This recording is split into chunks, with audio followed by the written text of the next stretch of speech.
Well, hello there, ladies and gentlemen, boys and girls, children of all ages. My name is DB333, and welcome back to Hearts of Iron 4, The New Order, Last Days of Europe as the US of A. Now, in the last video, surely the only important thing is that the South African War broke out. There's not talks about impeachment. I mean, there are talks, but they're not going to happen. What are you talking about? We'll be fine. Anyway, so we're focusing on the war now. And we'll start off by fighting for freedom. We have been looking at the best way to get in touch with the public surrounding the South African War. We must remind our citizens that we too fought against oppression in the Revolutionary War. That brought us into existence many years ago. Right now, Nazi Germany is looking to destroy the same liberties that South Africans hold dear, the very same liberties that we held back in 1776. We fought for freedom, and we promised to help the South Africans fight for their freedom. There we go, get a bit extra attack. That'll hopefully end up helping us a bit with Croatian winter. That's not nice. Okay, let's move into there. Can we just actually just take Bloemfontein? We can, apparently.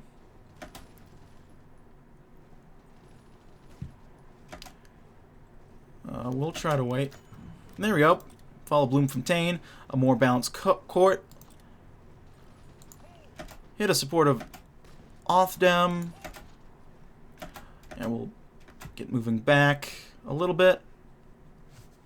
We took Bloemfontein, though. That'll give us a little bit extra support. So we can implement the draft if we wanted, but we'll hold off on that. I don't think there's a need to do that.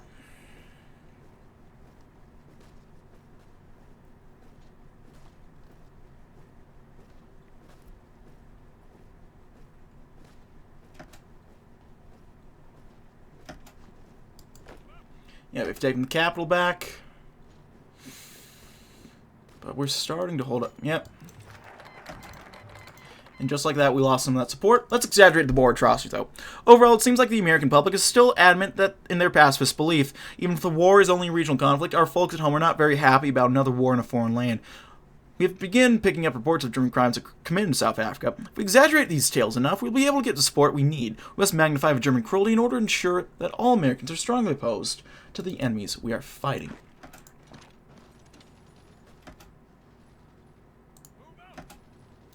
We'll move in here, try to get these guys supplied. And actually, we're about to get encirclement right now. Let's get these guys helped out. Get the supply figured out. Get these encirclements encircled. And here we go. How are we doing on this side? It's okay. We're doing alright. Luckily, since not the latest batch, but one right before it, they changed it so they can't naval invade Cape Town anymore, so that's going to help out our line. And that guy's dead. This is going swimmingly. Let's move on taking some of this, we'll move on taking Natal back. I think that'll be a very important move to do. Let's try to move in here before they do. Desmond, an active construction worker in New York City, heads to a local grocery store to pick up the latest edition of the New York Times. He had a long conversation with a co-worker about the South African War, and the conflict was still fresh in his mind as he left work today. The man selected his copy from a grocery store counter and opened it, finding today's leading headlines in bold. War in South Africa rages on. Ever since the war broke out between the Reich Commissariats and the Republic, Desmond publicly showed his strong opposition. When he was not working, he could be seen at anti-war protests throughout New York City. He began reading about the recent German offensive through the South African heartland and wondered why he was paying taxes to support such a pointless war. Once he reached the bottom of the article, a new bold headline appeared directly under it. Boer massacres take hundreds of lives. Desmond couldn't believe what he was reading in the article. The Boers, supported by Germany, were brutally raping, enslaving, and killing women and children. At least 500 individuals suffered at the hands of the invading party, and the war was only just beginning. It was an event that Desmond really saw the scope of war, and why it was so necessary for Americans to get involved. Innocent, unarmed human lives were at stake. The man imagined what could happen if his wife, daughter, and son were victims of the war atrocities. As he gave the cashier a handful of coins, he began to contemplate whether he can really support the war effort. So we get some more war support and a bit more of a bonus of liberal democracy. Beautiful. Beautiful support for liberal democracy, which is what we need. Hold on, for this guy, hopefully we can get... Nope. Actually.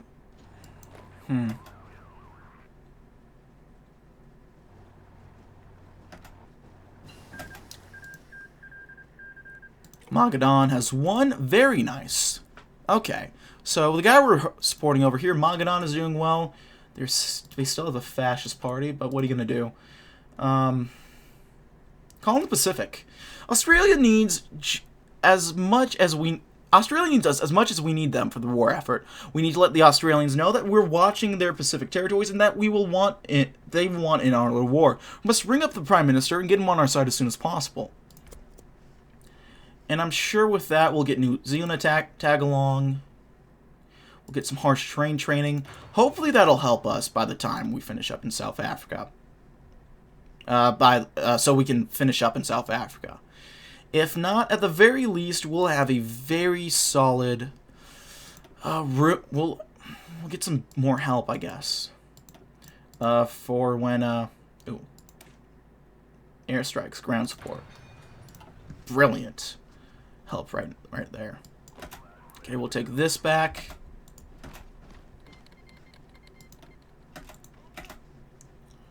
Alright, and, we'll take Velcom. Bloemfontein, and they're falling back, it seems, which is good for our purposes. We'll just retake Bloemfontein, and they lost their capital again. Next, let's get some emergency support. We're quickly losing ground in South Africa. The situation is worsening up to the point that we may not see South Africa in the upcoming OFN summit. It's imperative that we provide South Africa with an emergency shipment of supplies to ensure that they will hold on until we can get our troops to the battlefield. We must act quickly. Democracy is struggling to stand. That works for me. In the meanwhile, let's try to help these guys out. The fall of Bloemfontein. We gotta try to get this guy out as quickly as we can. Come on, fuck off. Come on. We'll save you, buddy. There we go. Beautiful.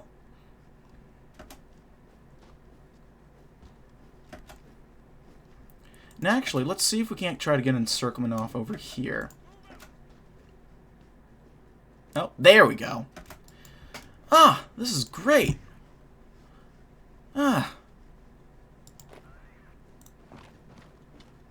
Fighting back fascist fucking cry more, you fucking fascist. This is great.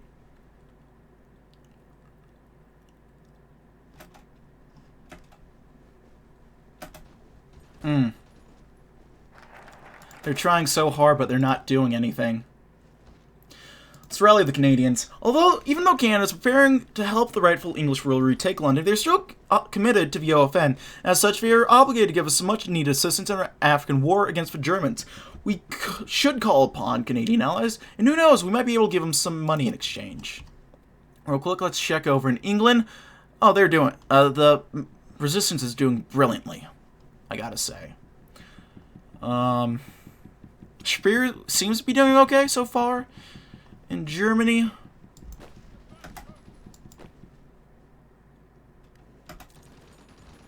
I believe, yep, they're pushing back. I think we can just, yeah, push these guys back a little bit. See if we can't get a little encirclement here. Oh, let's move there. That was worth a shot. Yeah, we got pushed back a little bit more. They're actually doing a... That's Botswana, which we already own. I thought they were pushing. Nope. Walsef Bennett was a patient man, but even he was beginning to grow frustrated. It's really quite simple, Mr. Johnson. The American currency is over-reliant on the silver standard. What I'm proposing is really not that radical. All the Silver Act suggests is that we reduce reliance both within the federal budget and the private sector. This was perhaps the third time he'd explained the simple concept to the assembled senators, and many were listening intensely, but Lyndon B. Johnson had chose to enact his characteristic bullish persona to derail the conversation. And I also say it's pretty simple, that you are wasting time arguing over which metal we base our currency on. Last I checked, America was still an economic giant by all accounts, so I really fail to see the merit of this passion project of yours. Johnson scoffed as he leaned informally against the desk, and Bennett felt his blood pressure steadily rise at the lack of respect. We can be so much stronger, though, Mr. Johnson. Me and my colleagues have done much research into the matter. We haven't even begun to go into the data. Allow me to show you the charts.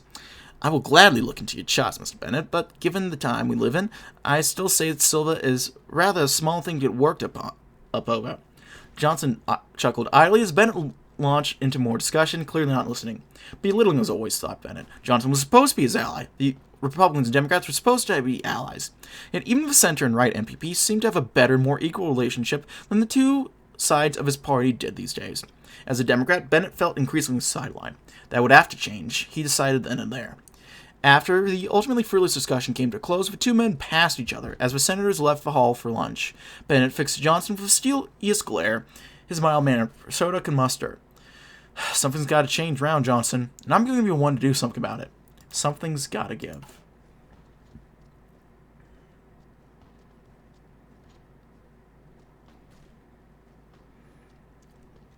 So let's go ahead and expand some of our ground operations. I think that'll give us room to do some more volunteers. Send volunteers. We only have one. I think whenever that goes up, we'll eventually get something that'll let us up our volunteers.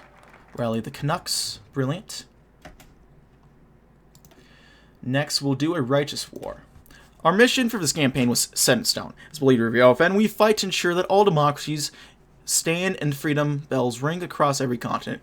We will fight to preserve liberty in South Africa, and we will stand for nothing else. If we can pull this off, we will certainly have an established power base in Africa. There we go.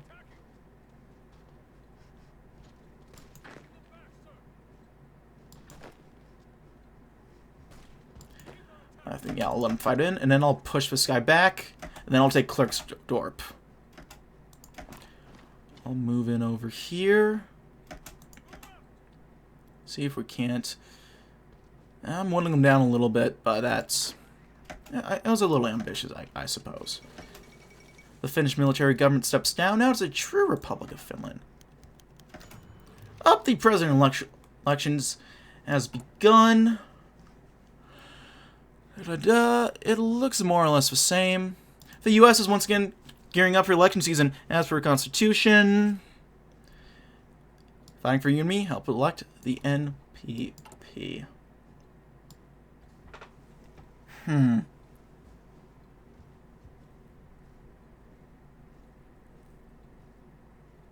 New England is looking pretty solid. Virginia.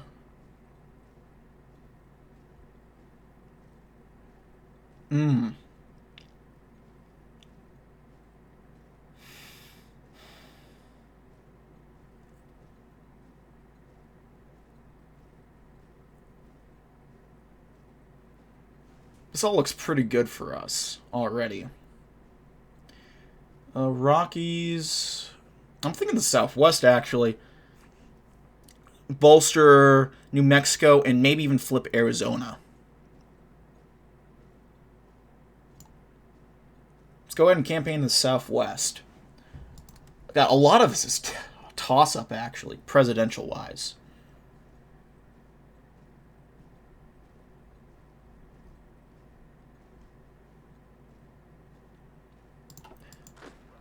Yeah, I like how a lot of this looks so far, though, so I'm okay with how it is. And we'll lure these guys around a little bit. Toss them around.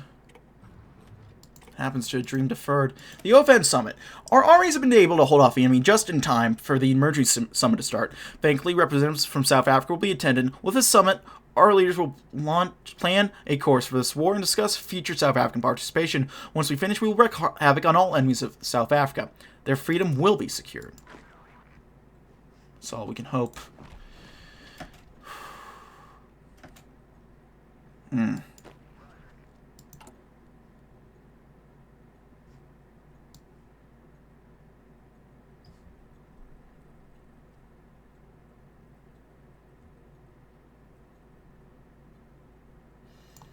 expanding ground operations, which will give us some more war support and such. The Borough Front is the one that's immediately the most eye-catching and important. Uh-oh.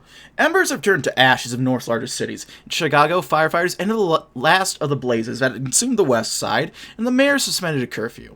In Washington, D.C., over $15 million in property damage has been accounted for, but orders have been largely restored.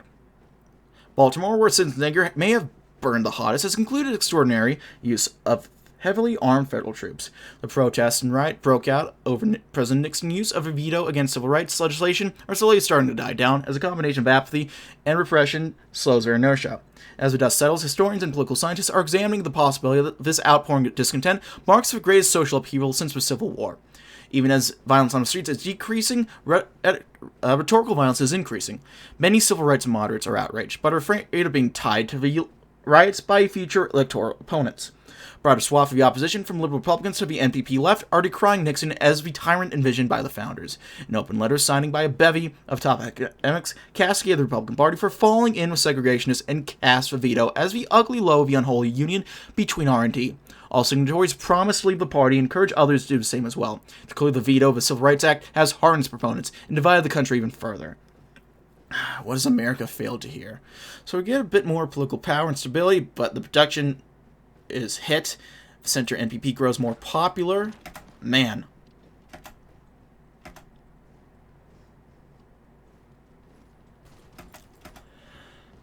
Let's see if we can't hold the line there. The previous 2 decades have been rough on the US of A. Being on the losing side of the Second World War, giving up key ports in California to the enemy, watching Europe and Russia fall to the jackboot, utterly powerless. Worst of all, our own red-blooded Americans were struck down by the most powerful weapon the world has ever seen. 20 years ago today, Pearl Harbor was destroyed, wiped from the face of the earth by the atom bomb. December 7th, 1941 was another devastating day, as 2,000 lives were lost upon America's entry into the war. The base was the place of death for tens of thousands of brave men and women who gave their lives for freedom's cause. The construction of the Pearl Harbor Monument in Washington, D.C. lasted 3 years, and the opening day has finally arrived. Thousands flocked to the Capitol to view statues with soldiers raising the American flag, replicas of American battleships, and the centerpiece of the monument, a large peace fountain that contains the names of every soldier known to have died in the Pearl Harbor attacks. Gardens were also planned in honor of the fallen soldiers, and it quickly became a site of mourning throughout the area. Flowers were left at the base of the monument, coins littered the fountain floor.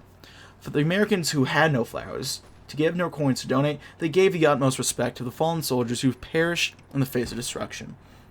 Even a handful of exceptionally patriotic Americans claimed that America would have her vengeance. No matter one's belief, tonight is a night of remembrance. And the rocket's red glare, the bombs bursting in air, gave through to the night, but the flag was still there. Ooh. Today, the Department of Justice has announced that they are officially launching a federal investigation of the wiretapping accusations, seeking to determine whether or not the claims are legitimate and whether or not Nixon was involved. The support was nearly unanimous from the MPPs, politicians, and constituents, as well as some of the president's more vocal critics within the RD party. Even the president has publicly praised the investigation, swearing up and down that it will exonerate him of malicious and ill-founded rumors that have haunted him for months. Privately, however, it's another story. The moment he got to his private room in room 180, he slammed the door behind him and vented to his staffers about the investigation was a sham, a farce, a conspiracy to destroy everything he accomplished. No group was safe for his incentive. The National Progressive Party, dirty traitors, and the Republican Democrats. The wiretappers are releasing so much evidence. J. Edgar Hoover for being sloppy and burying the evidence. Alleged conspirators in the FBI and the White House. And everyone who ever wronged him in the president's career. Epithets like Jew bastard were invoked multiple times. And at the end, he made everyone in the office swear not to breathe a word of it to a living soul. They're all out to get him! Poor Tricky Dick. Oh, we're gonna get some reinforcements from here. This'll help us out. There we go. Beautiful. So we got a nice encirclement right here, right now. Oh, this president, the Iberian ambassador in Washington, D.C., met with the president. The Iberian ambassador, in a move that has shocked many in our administration, has pledged for direct support of Iberia in the South African War. The ambassador claimed that should the United States accept the offer of Iberian support, the conflict, Iberia is prepared to contribute significant and direct military combat support. Although wholly unexpected, the news has been welcomed by many in Washington. Previously, many Americans felt alienated with the conflict. It has been widely viewed as a failure standing alone. With the scale of Iberian support has yet to be confirmed, we have affirmed with the Iberian ambassadors that we will accept their support without question.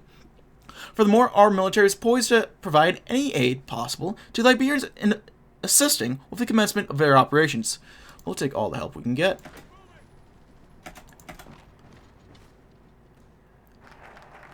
The OFN Summit in South Africa.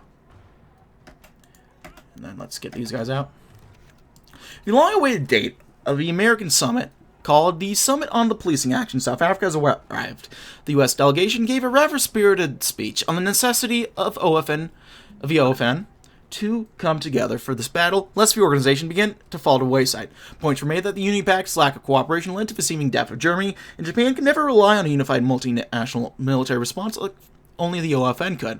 A hint of fear was pushed as well, with American delegate attempting to make a point that failure was the answer to this threat would lead to the threats coming to members of the OFN. While McNamara's speech was received applause led by Deputy Secretary Skidder and other representatives from the various governments in exile, some smaller approved from Canadian and Australian delegates, others seemed delegates. The most telling response came from the representatives from the West Indies, Iceland, and Guyana, all of whom already voiced their disagreement with the war and their involvement. President Thorbergsson of Iceland, the nation first after the end of the U.S. military operation last year of death of General Malloy Jr., and known for his fiery nationalist views, led resistance to the proposal, arguing that the various puppet states of America have never had American interest in American adventure, and decrying that they would never allow their blood to die in foreign soil. His own speech led to another round of applause from many other delegates. The second roll is going to be up to vote, and many wait with bated breath whether the OFN will prove itself an alliance of steel or paper. We vote for victory. Oh fuck! They got through. Okay, we got a very solid amount of troops out though. And next, let's do the Indian subcontinent. From one Raj's corpse sprung two governments following the British withdrawal. The Republic of India and the Azad Hind movement coalesced in Bengal. Weariness had deprived Japan of its momentum by the time they set their sights to the British Empire's crown jewel, impelling them to free most of India as a neutral power instead. Tokyo has since seemed content with letting their cat paws in Calcutta bet against their advisories in New Delhi for the subcontinent's destiny. The U.S. can and will do its part in tilting the odds of a fellow democracy's favor. Already a slew of American companies have begun moving in part of their assets into its growing cities, in anticipation of a growing relationship President Nixon's inevitable entourage will catalyze. So OFN unity is somewhat high. So we'll move in here and move in here. So we got two lovely little encirclements going.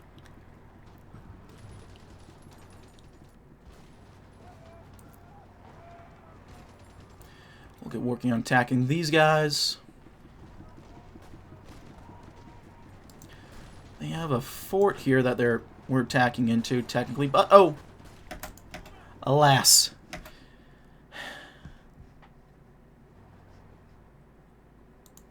Did not work out for them very well. Oh. Let's try to help these boys out. No. Hold up. Field hospitals. We'll get working on logistics companies after this.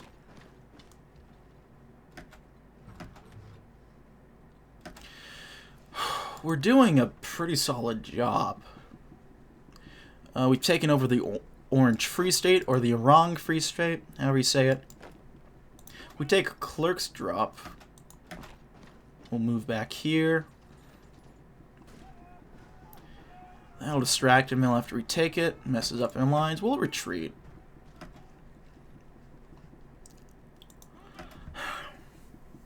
I want to see if we can't do a little something against these guys in Namibia.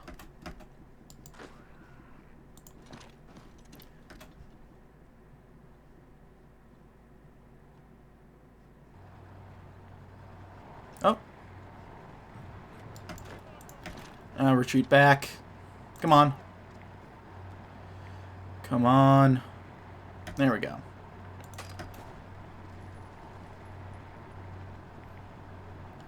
Well, it did force them to leave some of their offensive lines, so that's actually not the worst thing that could happen. In fact, we took that little bit of land. Poland's lost once more. In fact, if these guys have any sense, they will take that bit of your land back right now. An uninspired campaign. That's not the best, but it's not the worst either.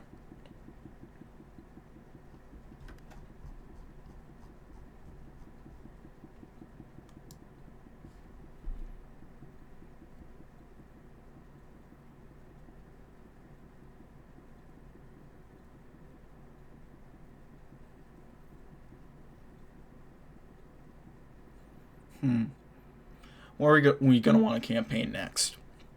I'm thinking West Coast.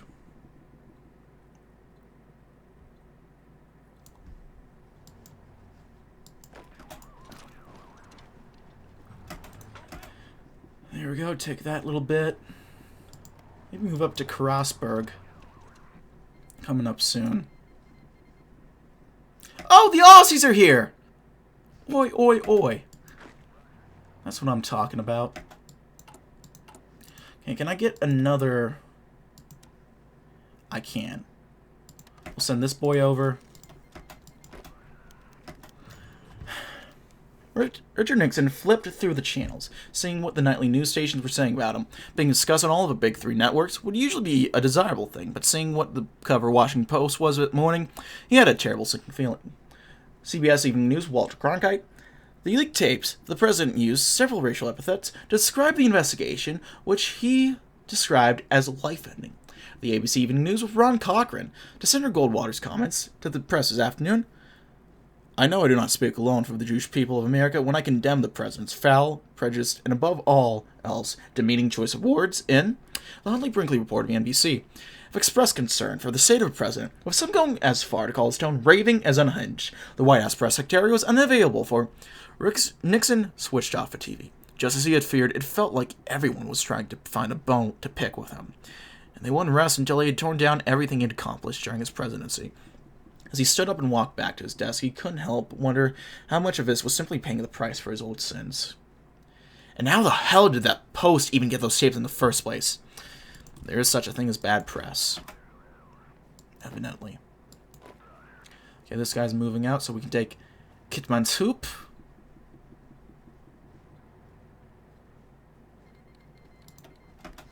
How's the effort going over here? Fairly well. I'm not too worried about it.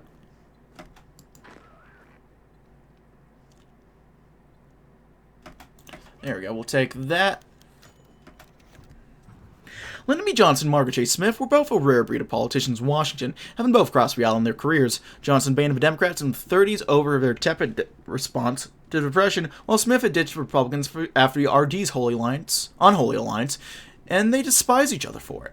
Now they watch the latest news on the ongoing scandal in a Senate cloakroom in bitter silence. Johnson took a long drag on his cigarette before turning to Smith. He stabbed us in the back over principles, and now you get to watch Nixon burn for Nixon's skullduggery. Must feel nice. It doesn't feel nice at all. It's infuriating watching how Nixon took an axe to our democracy. Smith replied, playing with the rose on her dress. I'm glad some of you are speaking up. Just wish you'd found your moral compass sooner. You don't get it, do ya? Johnson still out of spectrum. Nixon went too far, but politics is about numbers. I'll take votes in my pocket over tilting at windmills every time. What does that make you, Johnson? A man of empty ambitions, a fair-weathered friend without a purpose. Just watch me, Margaret. And when you go on your next crusade, remember to check if anyone's commenting along for a ride. Like oil and water. Okay, we got some... Yeah, we got... Sado. Okay, yeah, he's the outright fascist one. Yeah. The hardliner one. Young guy, strangely enough, but very old in his way of thinking. Yeah, National Socialist.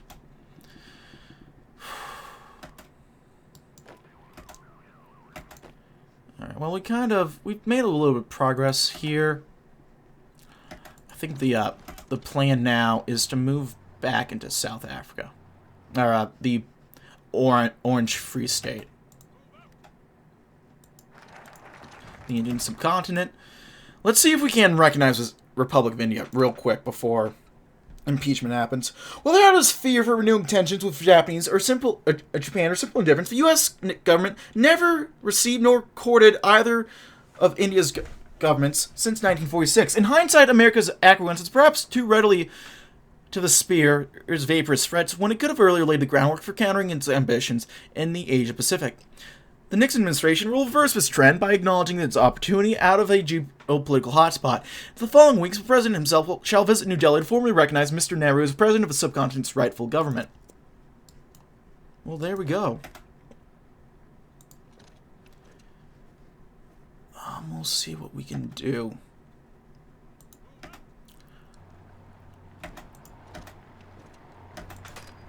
Well, they're doing it.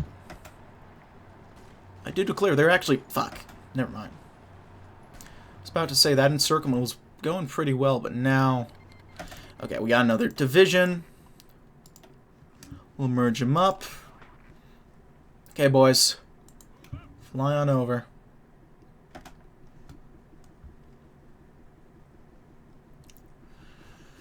We'll head over here, I think. See if we can't head over to Johannesburg.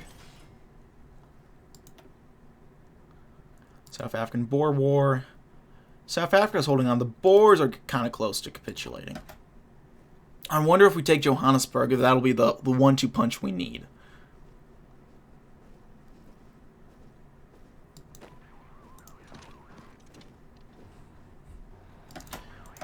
I think we'll go for it.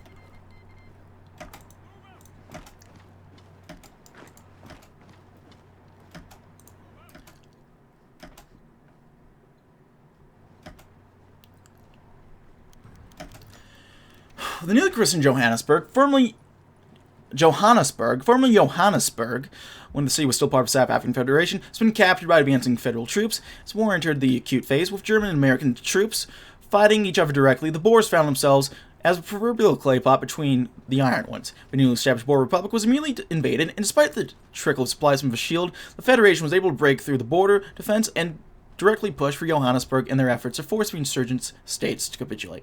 It's the second most populated city of all of South Africa, Johannesburg was heavily garrisoned and protected, but proved to be too little to stop the advancing attacks. They couldn't do anything against our helicopters, what can I say? What do we have now? 3 civilian factories. Let's get working on... Also, I think it's time to start working on some military factories now. So there we go. Following Johannesburg, the Boers have not only lost their largest settlement, but also their only developed industrial sector, effectively crippling their war production. This will make them much more difficult for them to keep fighting efficiently, and many agree that this might be the beginning of the end for the ill-fated uprising. And yet the war goes on.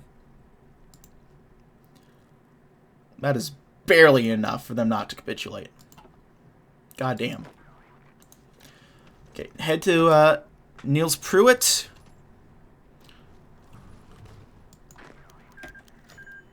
And there we go. Suddenly the whole harbor at Vajez began to empty. Drains almost dry. A subterranean chasm opens directly alongside the ship. Slowly the channel starts sinking down into it. Soon only its mast can be seen from the top. The dock splinters, goes down with it, while the crewmen try frantically to reach people on it. No one on the dock at Valdez will survive. The longshoremen, the kids, or their dogs. An earthquake struck south-central Alaska at 5:36 p.m. today for nearly 5 minutes, causing massive fissures that damaged roads and buildings across the state. Subsequent tidal waves brought further devastation to settlements along the southern coast. Force of an epicenter near Prince William Sound, only 78 miles east of Alaska's largest city. Initial analyses from the South African United States Geological Survey indicated a magnitude of 9.2. Stronger than San Francisco's in 1906.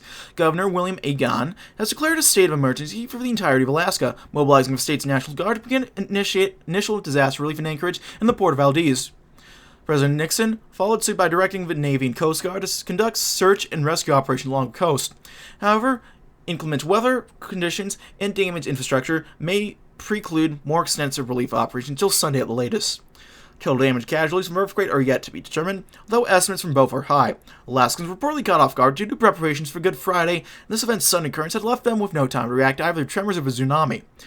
Milburn Rose of the Orthodox Church in America has called for Alaskans of every faith and creed to treat their fellow Alaskans with the benevolence worthy of our Lord God, as we rebuild from the tragedy that struck this great and holy Friday. In 5 minutes, the devil swallowed a town whole. And in a few months,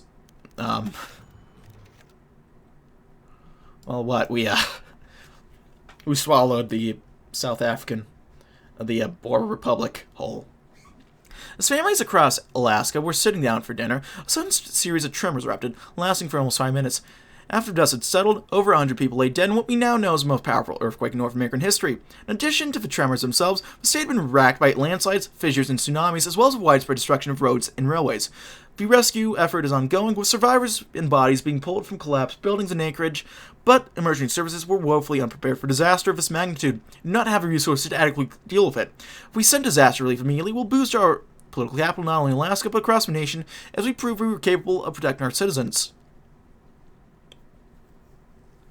Uncle Sam to the politically motivated rescue.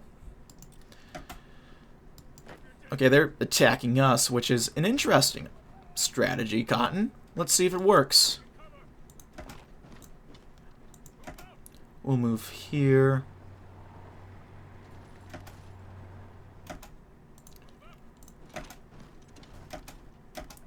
Yeah, let them attack in.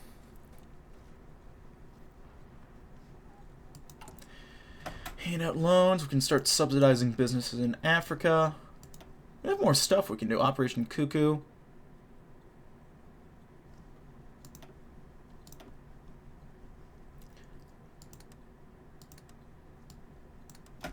There we go. We'll do all that.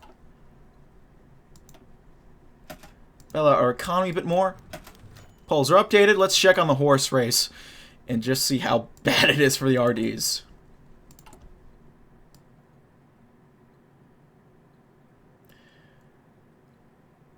Yeah. Oh. Vermont's still a toss-up, which is interesting. Virginia's a toss-up. Tennessee is a toss-up. Oh shit, we still haven't campaigned. That's probably a good idea. Let's go to the Rockies.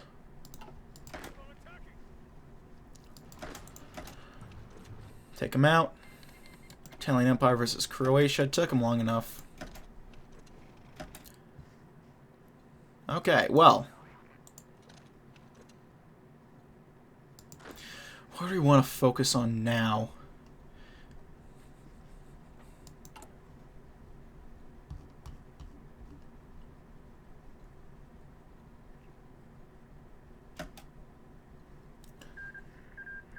Only the embers remain in the furnace.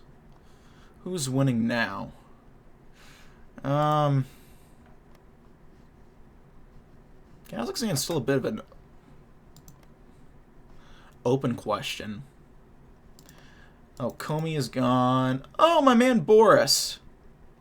There's literally only there's Lipsoch, the authoritarian Soch, and the national Soch. Interestingly enough. That's kind of funny. Only socialism in Comey now. Now, what type of socialism? That really depends on your... That depends, but, you know. Socialism.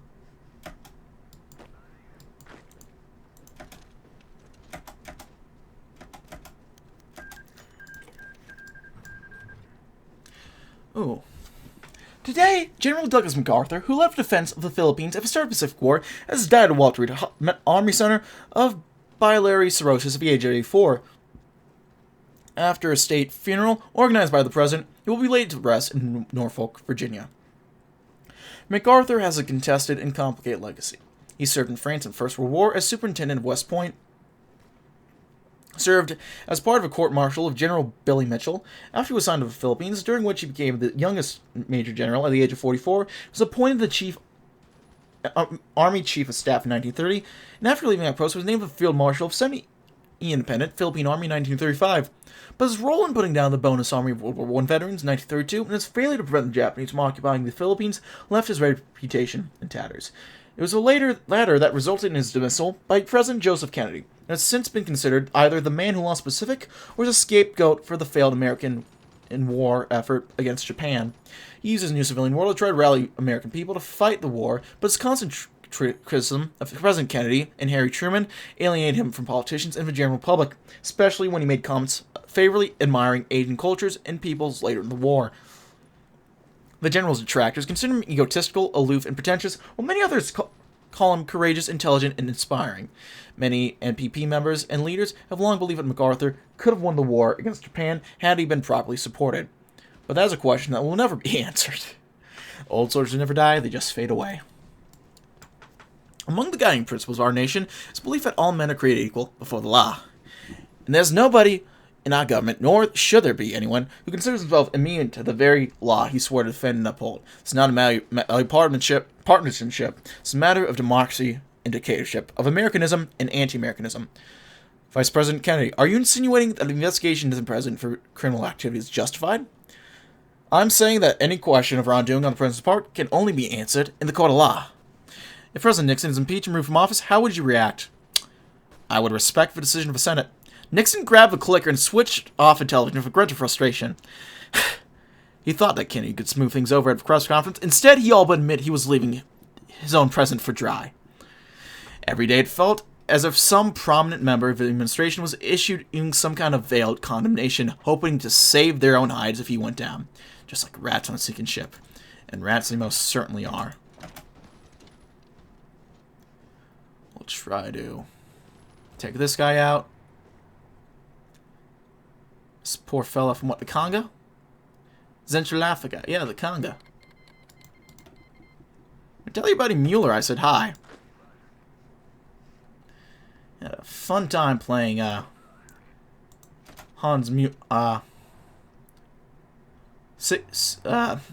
what's his name? Siegfried Mueller's Wild Ride. That's it, right? Yep, Siegfried Mueller. An absolute hunk of man. That one.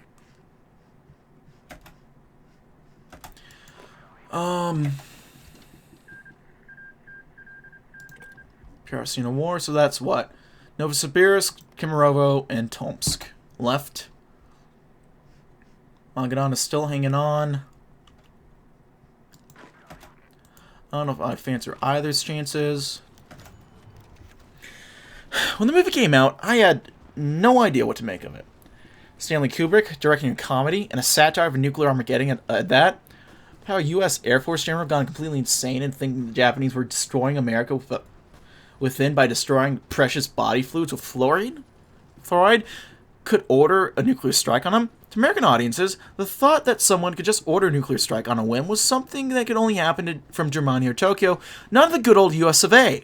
The failing efforts to recall the bombers and the German revelation of a doomsday device that will kill all life on Earth, as the bombers head for Japan, just further confounds the audience expectations. The movie showed that everyone, from the unnamed yet all-powerful and raving Fuhrer and the over-ceremonial puppet Japanese emperor, were just as incompetent as any corrupt politician elected in the U.S., especially in the face of nuclear Armageddon. Yet Dr. Strangelove is much more than a surreal look at mid-20th century fears of nuclear war. It will be recognized by future generations as a classic of filmmaking. Kubrick's obsessive attention to detail in everything from camera work to the exact facial expressions of the actors on screen, the brilliant acting of Peter Sellers in 3 separate roles as British emigre RCAF officer who tries to restrain the American general, the unready and soft-spoken president of the U.S., thrust into the Black Crisis, and the creepy comedic Dr. Strangelove, a Russian scientist who has some crazy ideas of how to rebuild the U.S. in the aftermath of the now inevitable nuclear war involving crossbreeding people with plants.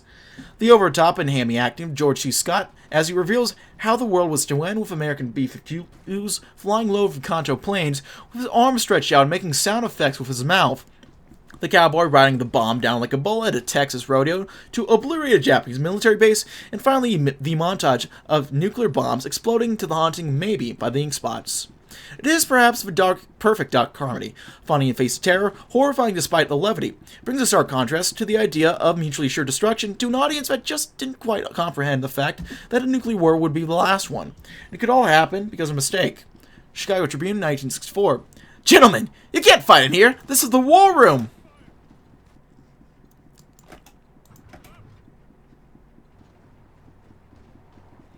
Can we move here before they can? Yes, we can.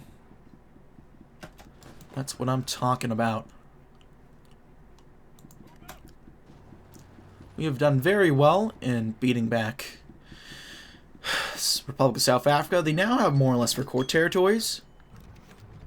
New York City, furthest down in the world, what will surely become an all-American classic, so light gleamed from its long, shiny red hood, the frame that carried its sleek and svevelite, like a Hollywood prima donna, its chrome bumper, her its ringles, necklace, earrings. Its cabin lay bare to the elements, as if it wished to show the world the velvet cushions that lined its seats, the silver and ivories topping each knob and handle. When the company salesman keyed its engine on, it purred like a docile house cat. When he stepped on the pedal, it roared with pride and darted across the track as a man-made cheetah. The crowd of hundreds, it had become 10,000 then. Eyes fixated at the engineer marvel that graced the World Fair with its presence. They were greeted with numbers and features moments later. 3,000 pounds of treated steel, rear-wheel drive, over 15 feet from bumper to bumper, free-speed manual transmission, V8 engines rated at under 200 horsepower, an Olympian in the shape of a car, yours for the low price of $2,368. Needless to say, the Mustang to beat with a city's worth of applause. Fuck, I wish I could get a Mustang for that. Actually, I can't have a rear-wheel drive car up here, so that's probably for the best. But hey, that's a story for another time. I'm gonna have to cut it here, ladies and gentlemen. Thank you as always for watching. If you like this video, go ahead and leave a like. If not, feel free to dislike. If you want to see more of this content in the future, go ahead and hit that subscribe button for more uploads every weekday, as well as every Saturday. If you have any comments, feedback, concerns, anything of the sort, go and leave in the comment section below. I read all the comments I get and appreciate any all feedback you kind of folks would have for me. If you want to send a few bucks my way, I have a Patreon down below. You can check that out. If you want to chat or play games, I have a Discord. And if you want to watch me do this sort of stuff live, I have a Twitch, all which are down linked below. Thank you as always for watching, ladies and gentlemen. My name has been Dogboat333. I'll see you guys next time. Goodbye.